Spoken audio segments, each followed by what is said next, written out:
There's no constitution bench decision, a 5-judge bench. Yashpal. No, my lords. This is Pramati Educational and Yes. Which exempts all minority institutions, aided and unaided, from the purview of RT and the rationale as to one. Oh, which is that? This is Pramati Educational and Cultural Trust. 2014 8 SCC, page 1. 2014? 8 SCC, page 1. Volume 5A?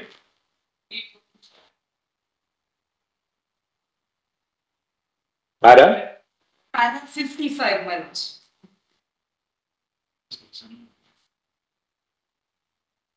Udhar dikhaiye.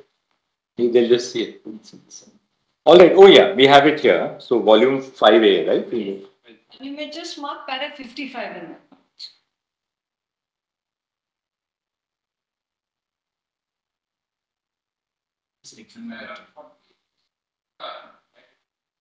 ये कहाँ गया? 36 नहीं था.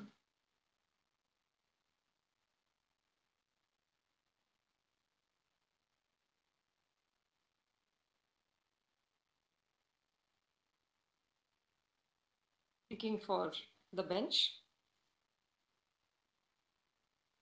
Para 46 onwards, my lords. And this speaks to the rationale of, neighborhood principle otherwise would apply. This might dilute the nature of the institution, so on and so forth. And there is one other reason, my lords, which emerges from the rules. What the RT also does is it burdens in terms of salaries of the teachers, etc. So it increases the costs of the institution.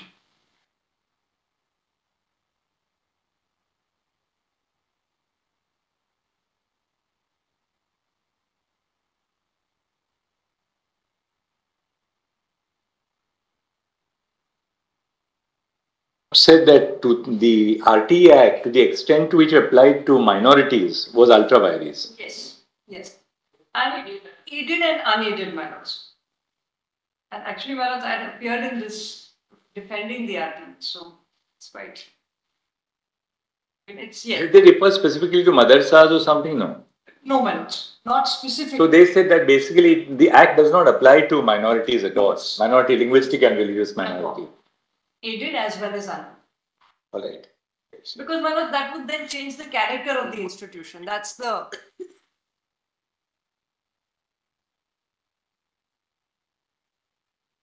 It's para 46. The bench says, inasmuch as the RT is applicable to minority schools referred to in clause 1 of Article 30 of the Constitution, this would be ultra vires. Para 46, man. Right.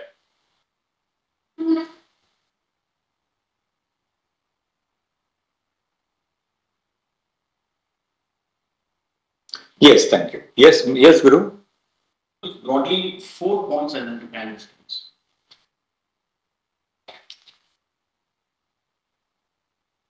Yes. 1. The Madrasa Act purports not only to regulate mallards, but more fundamentally recognize what is essentially religious instructions.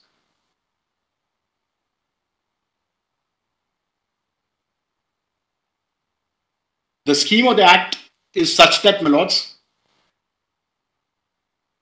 what is otherwise not secular education is given the imprimatur of state recognition. Therefore, my lords, it's unconstitutional. That's the first submission I'll be making. The second submission will be the But how do you, but all right, you formulate. Make my broad submission. The invocation? The invocation of or the confirmation of Article 30, right, into, my lords, the Act, into the construction of the Act is not sustainable. Because Article 30, right,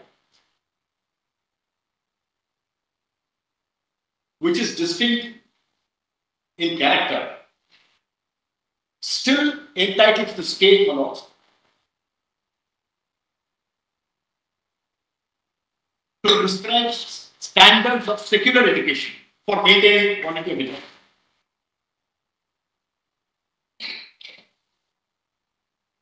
In other words, Article 30 is not a carte blanche.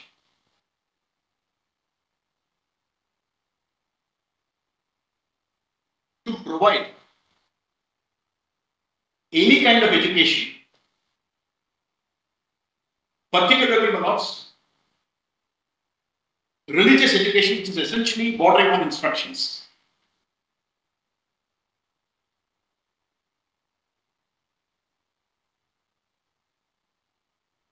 Right, that's second. Third point, the expression, the entry, found in entry 25 this 3.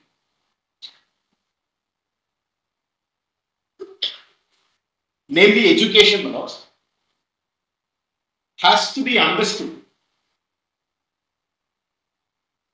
as taking reference to making provision for and recognition of secular education.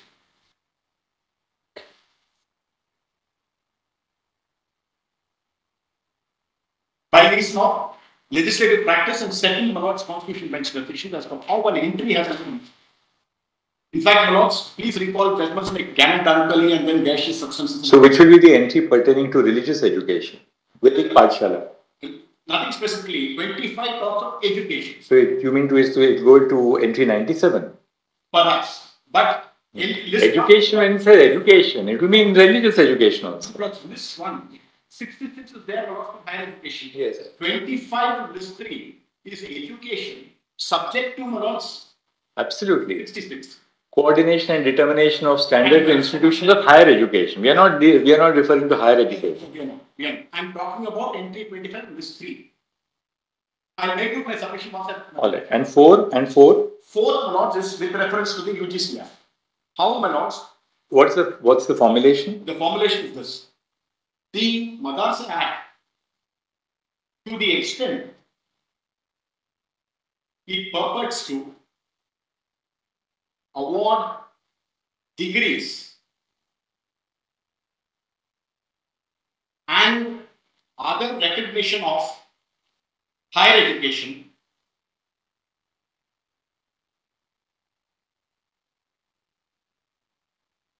would be Malot's unsustainable by reason of operation of UGC Act. Would be in conflict, we'll say, with Section 22.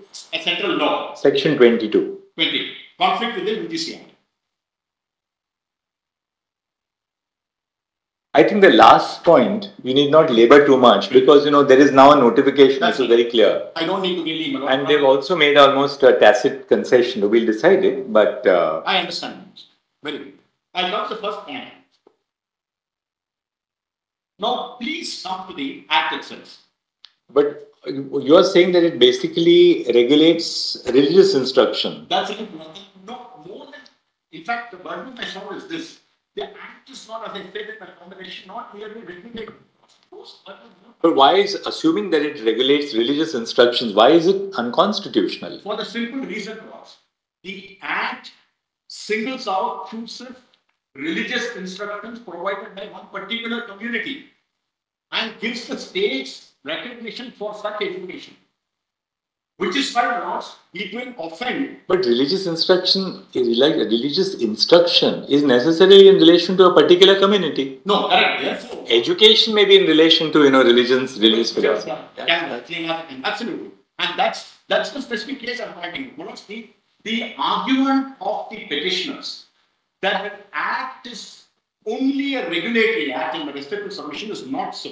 The Act more fundamentally recognizes this form of education. I think this fundamental point in my respective submission has been missed.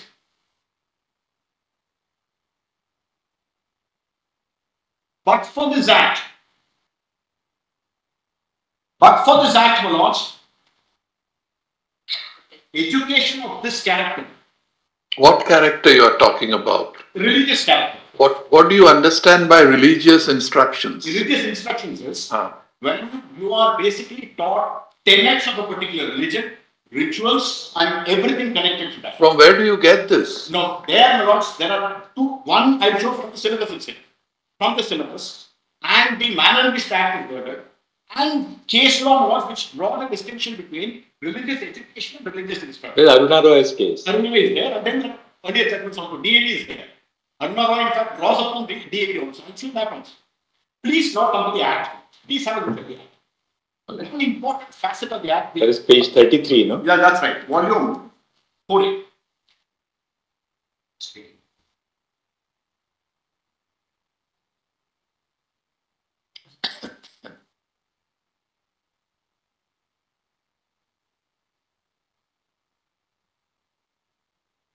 Now, please come to first of all the definitions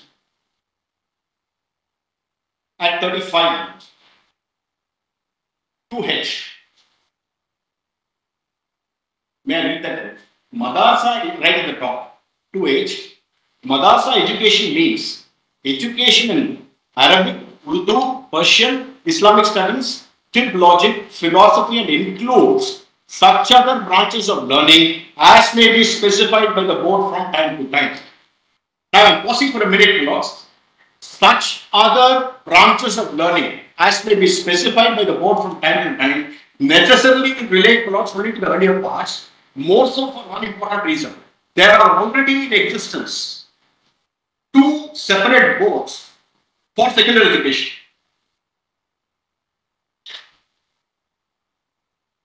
In the state of UP. In state of UP, there is one board belongs for primary and secondary education. Then there is another for intermediate education. So this is essentially belongs for madrasa education. This is the first point. Then please go further. Constitutional rule. The provision has been set out in great detail by the petitioner's counsel. I will not read it again. The submission that I am making is predominantly consisting of persons who are educated in one form of religious education. That's the predominant character and flavor of the board. Then please go to section 9, page 37, the function of the board. Now, A itself, to prescribe courses of instruction, textbooks, other books and instructional material, if any, for Katania, Fokania, Munshi, Molvi, Alam, Kalam, Fazil and other courses. Again, belongs one particular stream of education. Next, B belongs prescribe the course books, other books and instructional material of courses of Arabic, Urdu and Farsi for classes of high school and intermediate standard in accordance with the course determined by the Board of High School and Intermediate Education. Prepare the manuscript for the course books, instructional material, etc., etc. Now,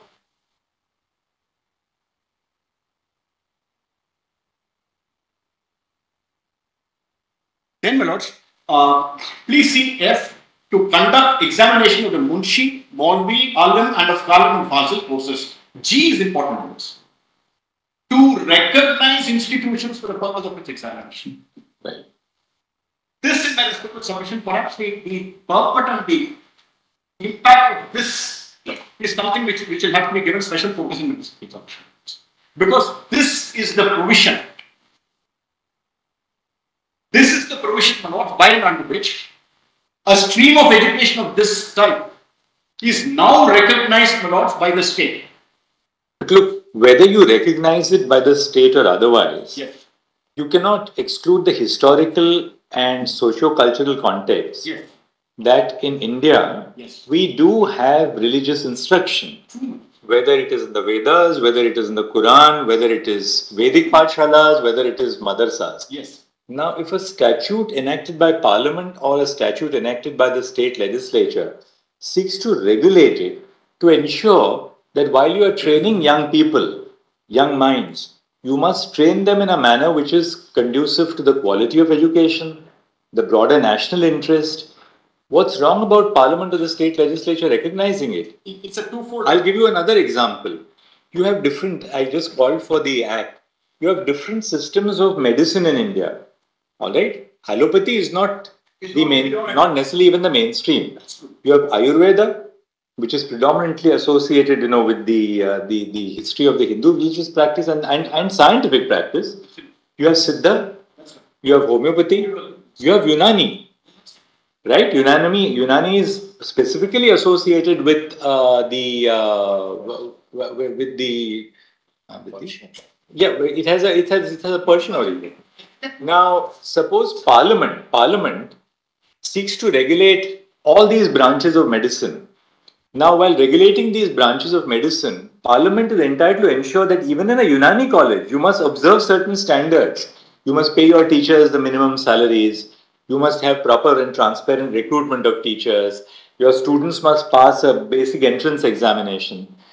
It's always open to the legislature to do that as a matter for regulating that area so it doesn't operate to the wider detriment of the community.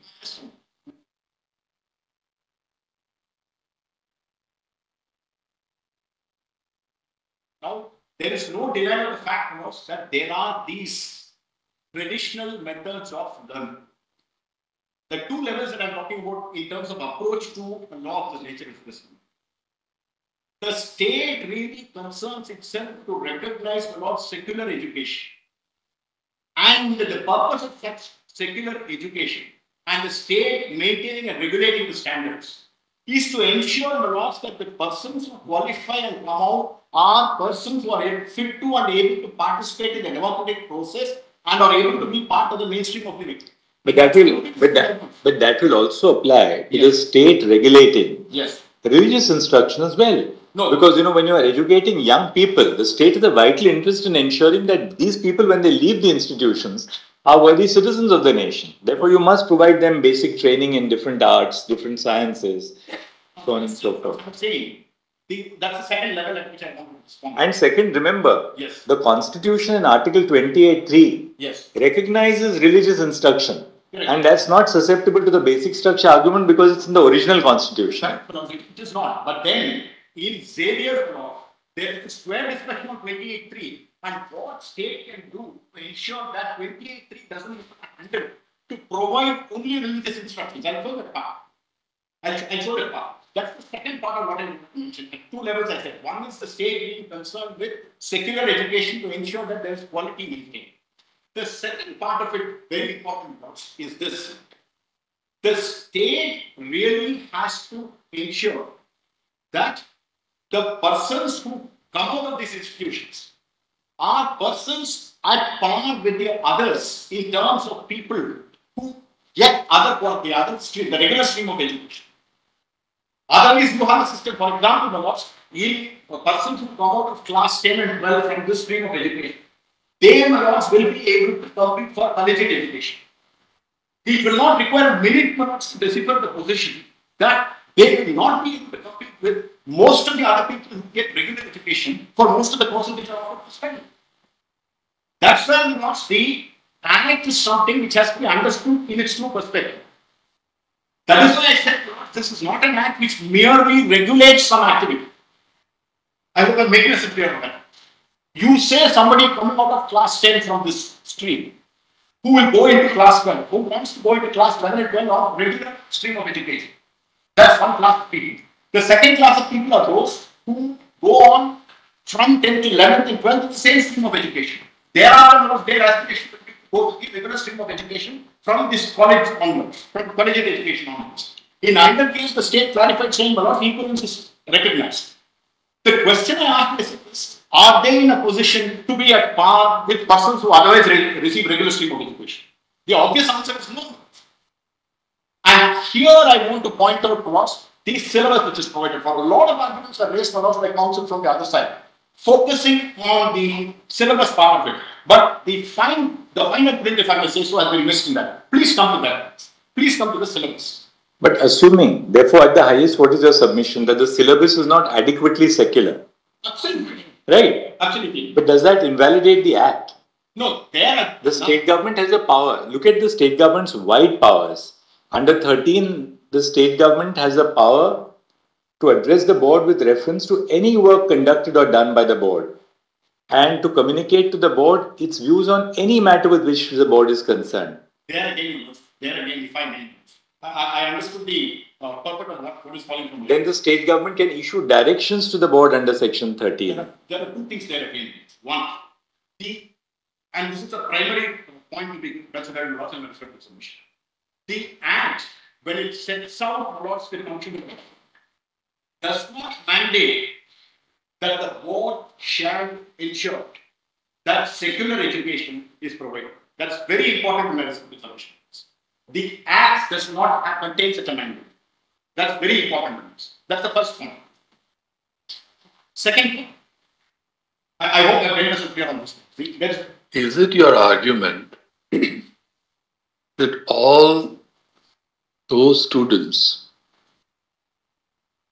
who decide to undertake education in these institutions,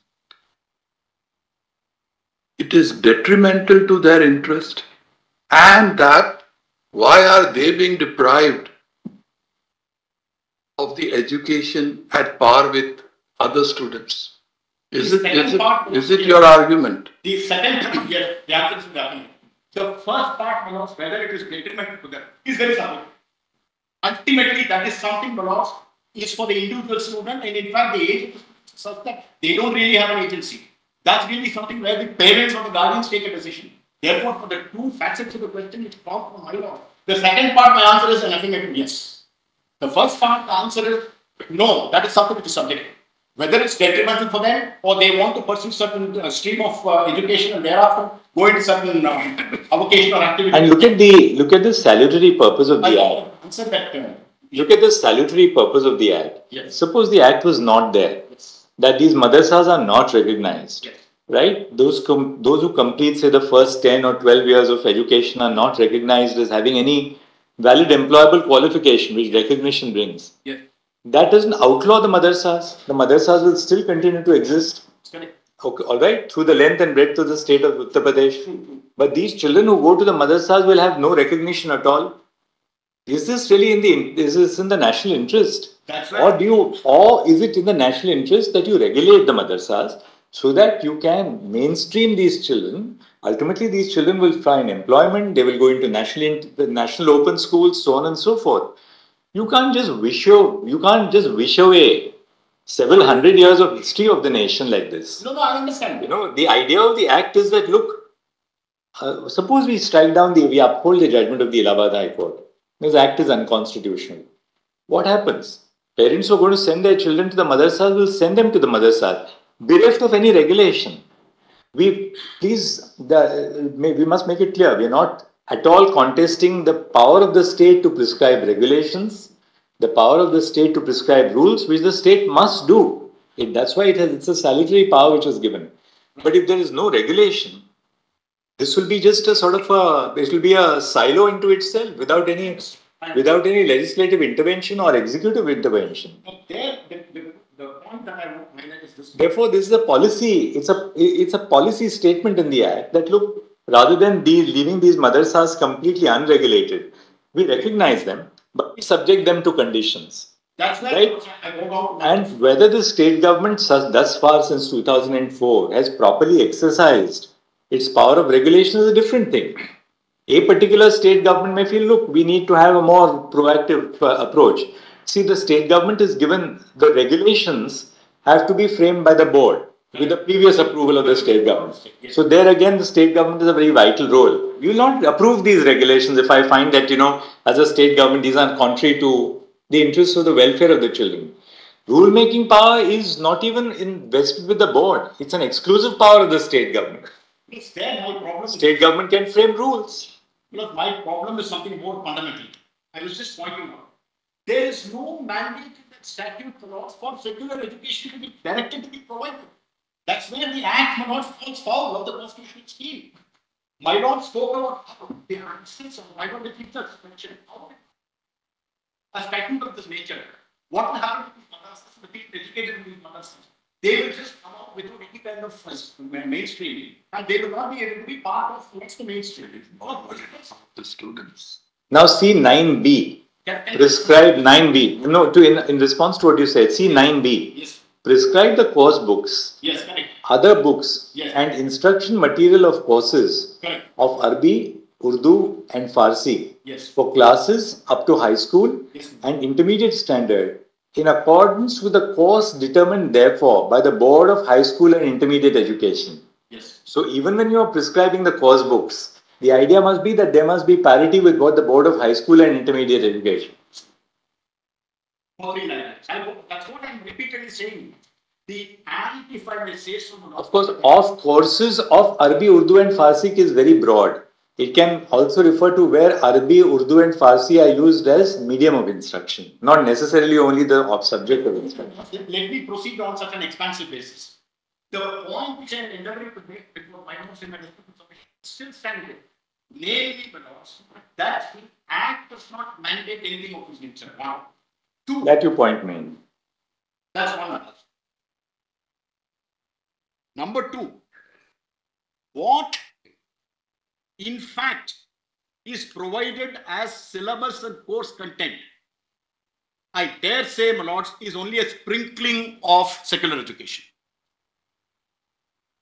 That I'll show from the syllabus. And that, my lords, flows from the operation of each statute within it, with all its force.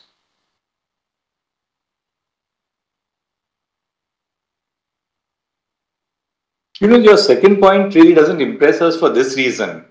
That if the actual syllabus which is provided by the Madrasa board gives only a sprinkling of religious instruction, secular education. Yes. The vice does not lie in the act, but the remedy lies in the power of the state government.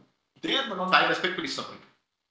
A provision like section 13, what my lord the Chief Justice is repeatedly pointing out, that will have to be understood in the light of the overall scheme of the act, my lords. The primary provisions, my lords, being the definition of madrasa education, the constitution of the board, the functions of the board, because they really constitute the backbone of the act. In the light of that scheme, the directions of the state become relevant and they have to be understood and construed in the light of that. The Act does not purport to recognize madrasa institutions to be capable of providing education which can ensure that persons become part of mainstream. That's the real problem with this Act. If I may resubmit on this, because this is really the Act does not mandate secular education. Act does not mandate one, and I think this is central to my submission of the validity of the Act.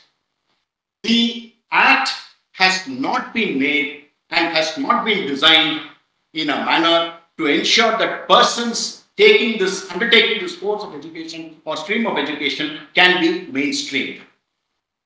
And there lies the fallacy. And there lies the unsustainability of the Act.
may I come to the syllabus note, sir? No, but assuming you're right, we take your word for it. We have also seen the syllabus that it's basically on the theology and a little bit of, optional subjects are science, etc. We've seen that. Other nuance to it, factual nuance to it, which in my respect, that you've seen. But then the point is the government has to step in when the regulations are submitted or issue a direction under 20. What is the government doing? No, there, my lords, I'm asking myself this question. My lord, the Chief Justice raised a very important question. What will happen to these madrasas and the persons studying in this institution minus this act? That this act is not there at all. Please forget, my lords, keep quashing, setting aside the act. Such an act is not there at all. What is the resultant position, my lords? If it's an institution which can avail of Article 30, they go before the concerned board and ask for recognition. They can still have the recognition if they have sufficient secular content in their same theological courses. And they'll get the affirmation. And the students can still be part of mainstream. Therefore, my lords, I hope I've made myself clear on that. Yeah. Therefore, it is not that with the setting aside of this law, madrasas are put in peril. No. In fact, my lords, the stream of education which is sought to be provided, which is not ensuring quality, that, in my respectful submission, is fomented by an act of this nature. The act, rather than ensuring, my lords, that the quality is improved or changed, really results in a status quo, perpetuation of status quo, or even increasing, my lords, the maladies or the problems with that kind of education. All right, consider that. Yes. What else is the point? Lords, please see this syllabus for a minute. The factual nuance I wanted to highlight was this. Syllabus we have seen. Yeah, we have seen that syllabus. In the morning we saw it. In fact, right from 5th, 6th, it's predominantly you can take it. We'll take your word for it. Just one more word on that. The important point is, from 8th standard onwards, which is when they really start getting into the mainstream, there, my lords, 5 subjects, you take one of them as optional. Therefore, only one subject out of 5. That point was really not, my lords, brought into focus by the petition. So your grievance is with the syllabus. Not just that, my lords, not just that. The syllabus is a continuation and an implementation of the provisions of the Act and the ethos of the Act. All right, that you made your point. Therefore, my lords, from 8 onwards, you are in a position where the secular content of, my lords, education is confined to only one subject out of 5, and that too optional.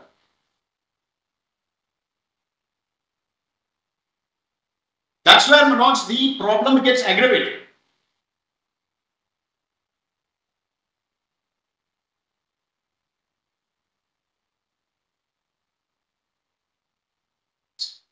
Therefore, just to complete this point, my lords, of this loop. Ultimately, we have to also have a look at the broad sweep of the country. Yes. Religious instruction is not something which is unique only to the Muslims. No, my lords, it's not. You have religious instructions among the Christians, you have it among the Jews, you have among the Hindus, Sikhs, everybody. The Sikhs. And it's a country which is a melting pot of cultures, civilizations, religions. Let's preserve that way. For a minute, I cannot, my lords, take. In fact, the answer to ghettoization is to mainstream, is to allow people to come together. Otherwise, what you'll essentially be doing is putting people in a silo, to be shunted and forgotten. There, my lords, in my respectful submission, the Act doesn't really aid in mainstreaming. That's really the burden of the song. The Act definitely does not mainstream them, and that is why I'm saying, my lords, the Act is something which is not systemic. What is falling from, my lord, the Chief Justice, I bow down, my lords, nobody can take exception to this lofty approach. The point is, does the Act help that? With the Act going away, my lords, madrasa education does not go. It is just that it will have to be then following certain standards. It will be unregulated. No, my lords. If you seek affiliation with the CBSE or the Board of Secondary Education in UP, then of course the Board of Secondary Education will say, well, these are the subjects and that's all that you can teach. So madrasa will become like any other school. Then how do you give effect to this definition? Now please see the light of this. I am obliged to my lords for this question. Just come to volume 5A for 2 minutes. Apropos what has fallen from my lord the Chief Justice. Yes, 5A. 5A and come to PDF 2465. 2465. Read this paragraph from Aruna. Read it. I'll Read it. This is exactly what has fallen from my Lord the Chief Justice. No, I understand. Read it. The expression. The previous page, Manoj.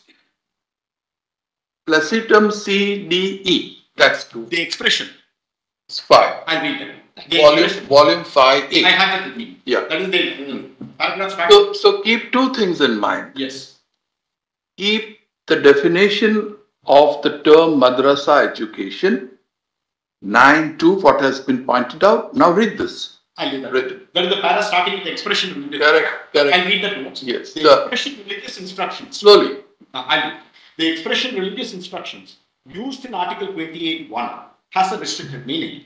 It conveys that teaching of customs, ways of worship, practices or rituals cannot be allowed in educational institutions wholly maintained out of state funds. Stop here. This is where this idea of secular education comes.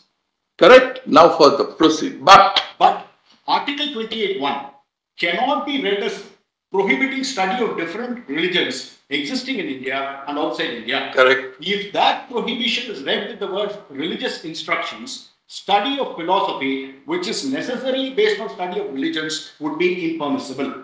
That would amount to denying children a right to understand their own religion and religions of others with whom they are living in India. With whom they are living in India and with whom they may like to live and interact. Correct.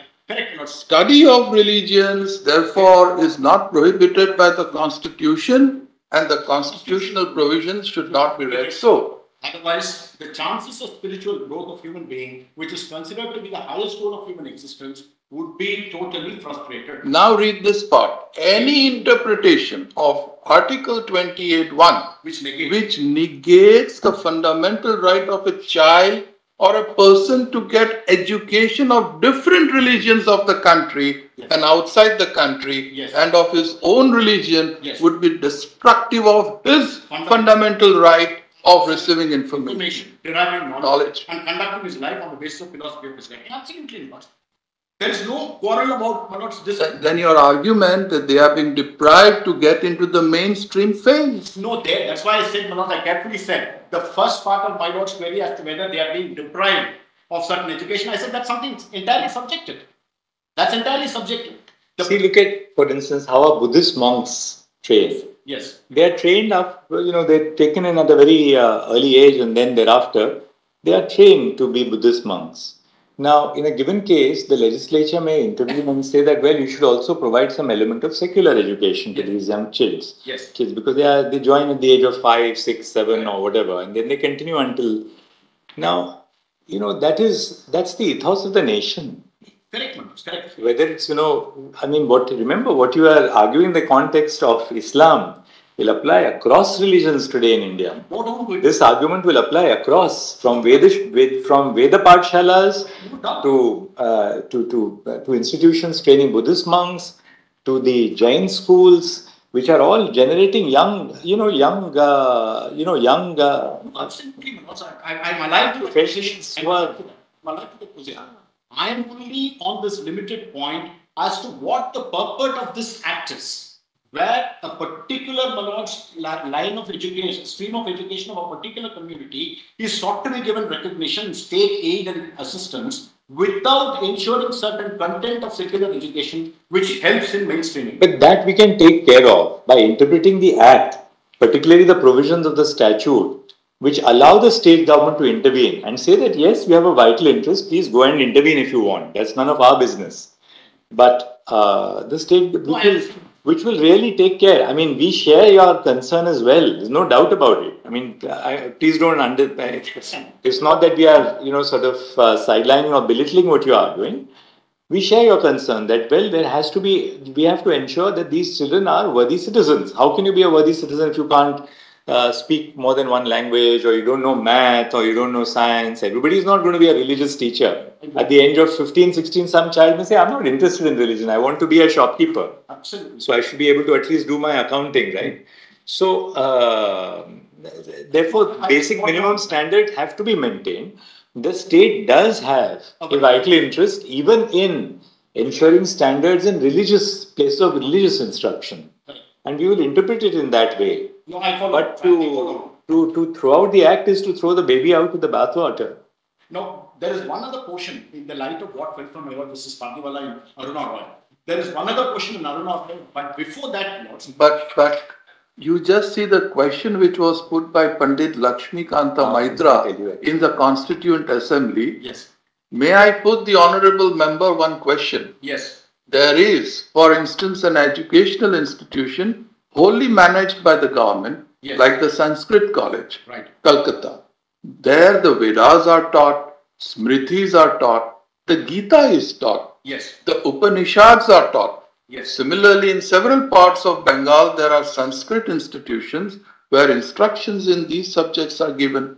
You provide in Article 22(1) that no religious instruction can be given by an institution wholly maintained out of state funds. These are absolutely maintained by state funds.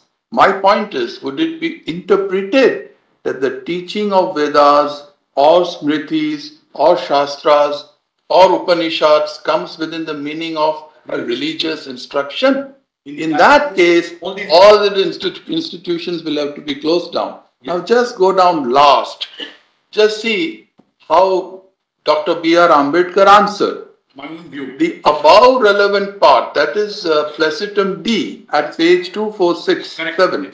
That's right. The above relevant part of the constitutional debates, this is a finding of the Supreme Court. Yes, that's true. The above relevant part of the constitutional debates and the concluding remark of Dr. B.R. Ambedkar give an indication of the minds of the framers of the Constitution. They had seen the distinction between religious instruction as mentioned in clauses 1, 2 and 3 of Article 28 and study of religion or religious education as a philosophical study. And you know, just above that, Mr. H.V. Kamat's question, on a point of clarification, does my friend Dr. Ambedkar contend that in schools run by a community exclusively for pupils of that community only, religious education should not be compulsory? The Honorable Dr. B.R. Ambedkar, it is left to them. It is left to the community to make it compulsory or not. All that we do is to lay down that community will not have the right to make it compulsory for children of communities which do not belong to the community which runs the school. That's the principle of 28. I bow down, my lords, what we are placing for my lord's kind consideration would not run foul of this broad, this salutary approach which my lords have taken. But you got your point. Your point.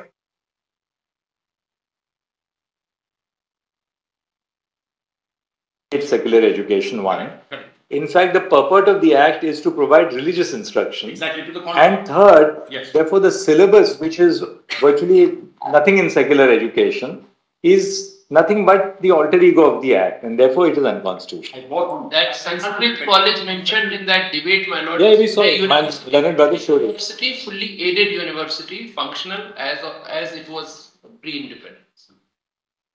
Now, my lords, I want to show one or two portions, my lords, something was shown from Xavier's by my friend Mr. Sanchar. Please see the other part in Xavier's. In fact, that perhaps will answer a part of what fell from my lords is Pandiwal lords. In fact, just to complete that loop, my lords, that last part which my lord read. Actually, this court went to the extent of saying, yes, Article 28(1) therefore does not prohibit introduction of study of religions correct, my lords. in the state educational institutions, Go down. including those wholly or partly aided by the states. True. As a matter of fact, study of religions has been considered necessary for the unity and integrity of India. True, it's true. Pluralism of this country, which is unique to this country, my lords, is maintained that way. That is recognized. Composed of people of various religions and faiths, they are expected not only to live together and tolerate each other, but to live a harmonious life in peace and love. Absolutely. Absolutely. What I'm respectfully submitting is this, my lords. What we are placing for my lords.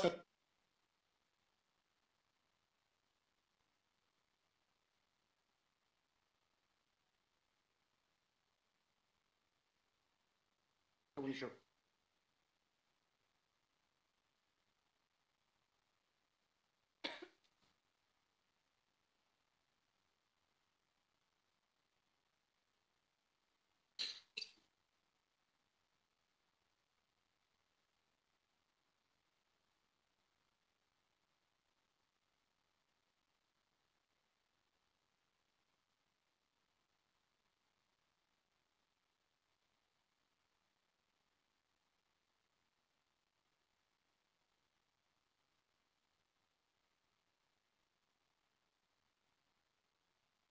I want to show one more portion in Aruna Roy Millards.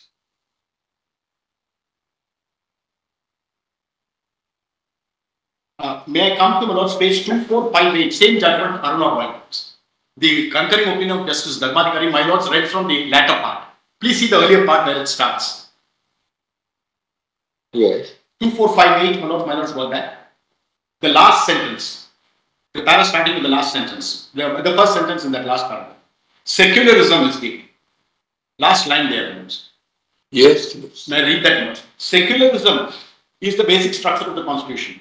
Clause 1 of Article 28 prohibits imparting religious instructions in education institutions fully maintained out of state funds. The case of DAV College versus State of Punjab has been noted. The words religious instructions have been held as not prohibiting education of religions dissociated from tenets, rituals, observances, ceremonies, and modes of worship of a particular sect or denomination. The academic study of teaching and the philosophy of any great saints such as Kabir, Guru Nanak, and Mahabir was held not to be prohibited by 28(1) of the Constitution. A distinction thus has been made between imparting religious instructions, that is, teachings of rituals, observances, customs, and traditions, and other non-essential observances or modes of worship and religions, and teaching of philosophies of religions with more emphasis on study of essential moral and spiritual thoughts contained in various religions. There is a very thin dividing line between imparting of instructions and study of religions. Special care has to be taken of avoiding possibility of imparting religious instructions in the name of education or study of religions. And then of the latter part, what fell from my lords, what we read. So this is something, my lords, which has to be carefully sort of sifted, my lords, when we deal with religious education. And this is the point which we want to place for my lords' consideration as a matter of working of the statute. All right. I think we've made quite a lot of headway on this point. What is the next point? Now, on the state interest for, my lords, ensuring secular education. Now, please come to Xavier. Same volume, my lords, page 388. Page 388. Yes. In fact, it's part of, my lords,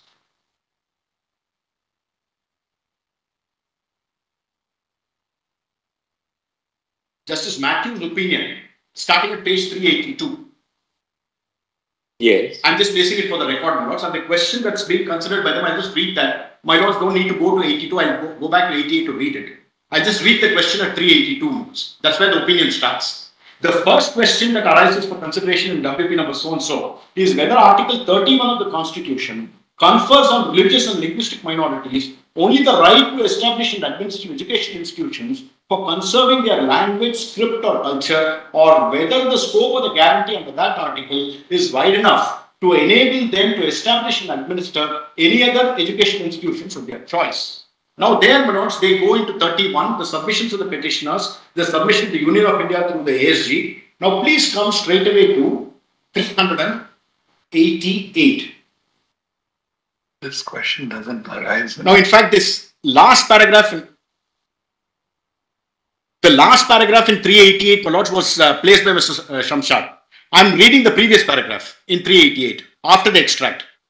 May I place that, my lords? The state cannot insist that the children belonging to the religious minority community should be educated in state-maintained educational institutions or in educational institutions conducted by the majority. The state's interest in education, so far as religious minorities are concerned, would be served sufficiently, please note this, my lords, by reliance on secular education accompanied by optional religious training in minority schools and colleges.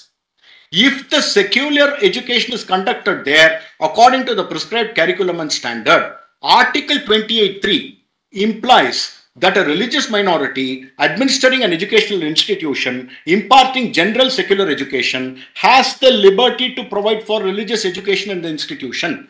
The continued willingness to rely on colleges conducted by religious or linguistic minorities for imparting secular education strongly suggests that a wide segment of informed opinion has found that these colleges do not do an acceptable job of providing secular education. The state concededly has power to regulate and control the education of its children, but it cannot by a general law compel attendance at public school or college preclude attendance at the school or college established by the minority when the parents secure the benefit of religious instruction not provided in public schools. The parents have the right to determine to which school or college their children should be sent for education. Now, they are pausing for a minute, my lords. Therefore, the state can insist that you have appropriate secular content. The rest of the optional religious training is really for the parents or the children, as the case may be. This is the. Yes, please. 389 PDF. I'll do that. In short, yes, secularism in the context of our constitution means only an attitude of leave and let leave, developing into the attitude of leave and help leave. That's true. That's secularism. Absolutely. Therefore, the focus, my lords, I want to make is on the state's vital interest in ensuring that these institutions have appropriate secular content. Now, please see how they further expatiate on this. Page 390, right at the top. 390. So, what is the point that you're making? The point I'm making is, Lord, the state has a vital interest and can ensure and should ensure that, my lords, education provided by minority institutions in excess of 430 should contain sufficient secular content. 390, can I read the first part, my lords? 390. The state's interest in secular education, I'm sorry. The argument is also at page 389. I'll read that. Which part, my lord, want me to read? Come to 389. Yes, my lords, I have. The fundamental postulate of personal liberty excludes any power of the state to standardize and socialize its children by forcing them to attend public schools only. Absolutely. A child is not a mere creature of the state. Yes. Those who nurture him and direct his destiny have the right, coupled with high duty, to recognize and prepare him for additional obligations. Absolutely. Absolutely. About on. Nobody can take any exception, my lords, to this formulation, wholesome formulation. I am saying what I am placing for my lord's consideration will not go against this.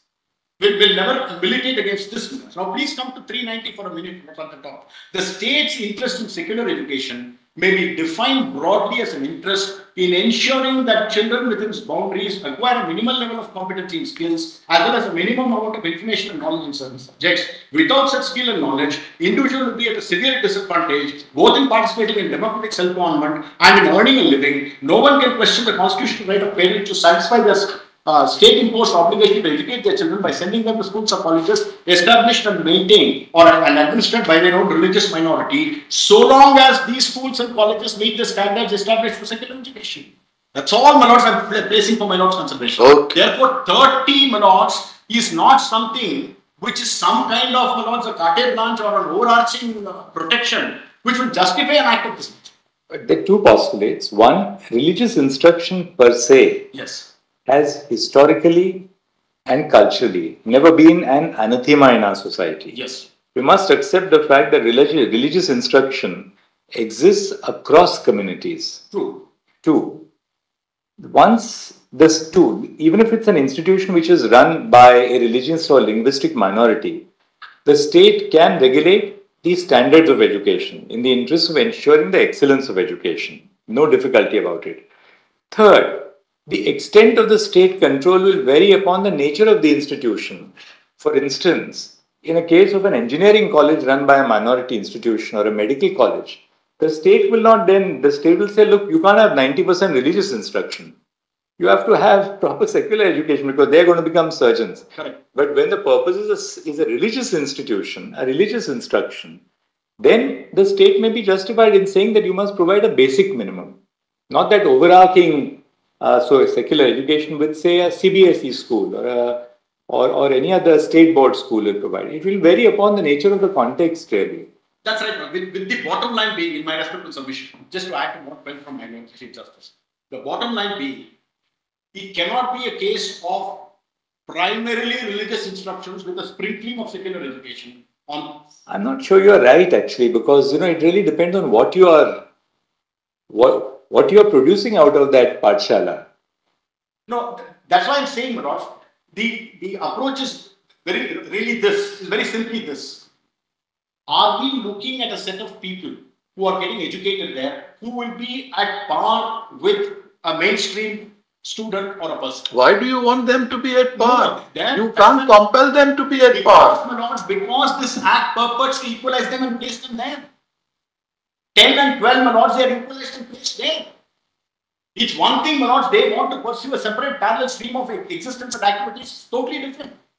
Today, what you are trying to do is to really say that they will be part of the mainstream. That's one. Second thing, my lords, for the state to single out one particular stream of education of one particular community and say, I'm going to recognize this and I'm also going to aid this. Is this correct constitutional? These are the two submissions, my lord, for my lord's kind consideration. And the next point, my lord, this is so far as the first two submissions are concerned. And third point is this, my lord, on education under entry 25.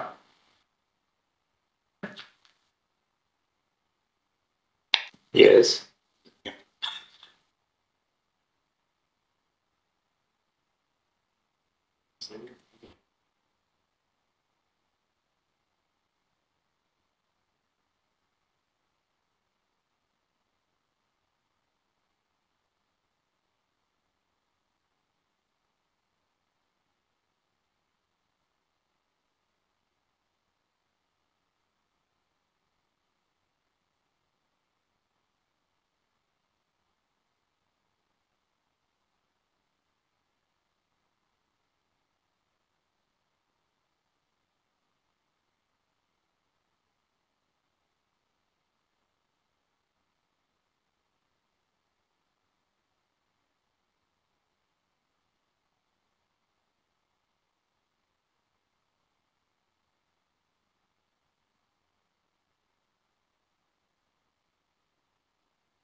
So you are saying entry 25 include should not include religious instruction. I will just refer to my written submission. My lord can have a look at it. Take the time. Entries in the legislative lists are supposed to be read in a very broad and comprehensive manner. Correct.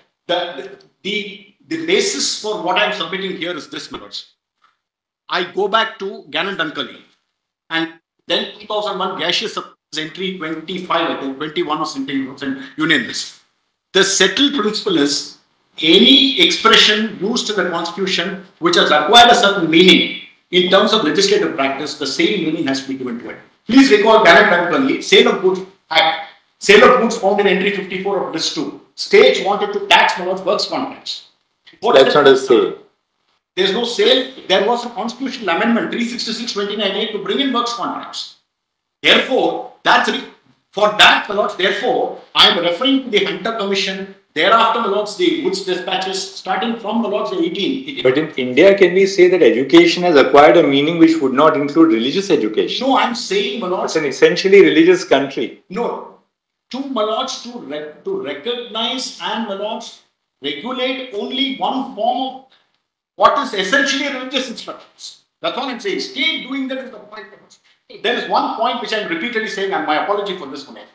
Minus this act, minus the board, the absence of the board will not mean absence of madrasas. That's the most important point. It will not mean that this stream of education will cease.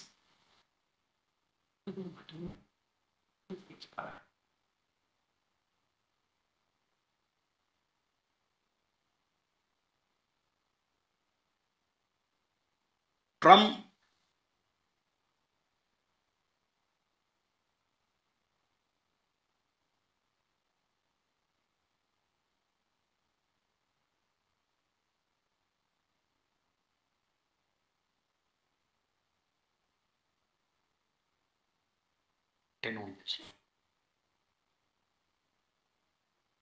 Education entry 25 has acquired a distinct connotation Yes, to not include religious instruction. yes.